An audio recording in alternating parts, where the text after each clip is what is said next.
السلام علیکم دوستو، العباس ٹی وی میں خوش آمدید۔ دوستو آج ہم تلاوت کرتے ہیں سورہ الانفطار کا اردو ترجمہ۔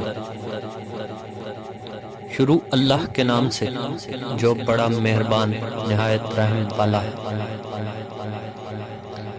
اور جب آسمان پھٹ جائے گا اور جب ستارے بکھر جائیں گے اور جب سمندر بہہ پڑیں گے اور جب قبریں تہ و بالا کر دی جائیں گی، تب ہر شخص کو معلوم ہو جائے گا کہ اس نے آگے کیا بھیجا ہے اور پیچھے کیا چھوڑا ہے۔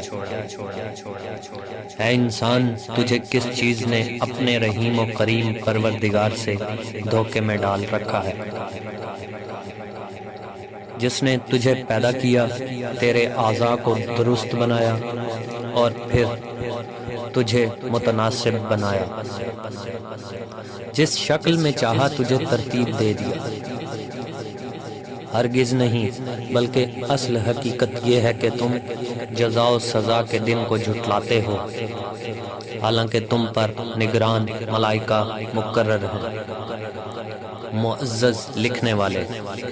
وہ جانتے ہیں جو کچھ تم کرتے ہو۔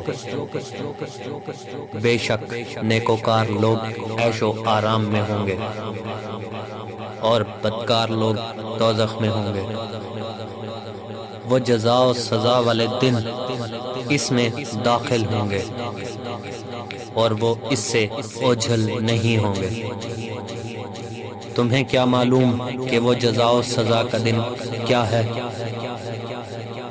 پھر سنو، تمہیں کیا معلوم کہ جزا و سزا والا دن کیا ہے؟ جس دن کوئی کسی دوسرے کے کام نہ آ سکے گا، اور اس دن معاملہ اللہ ہی کے قبضہ قدرت میں ہوگا۔ صدق اللہ العظیم۔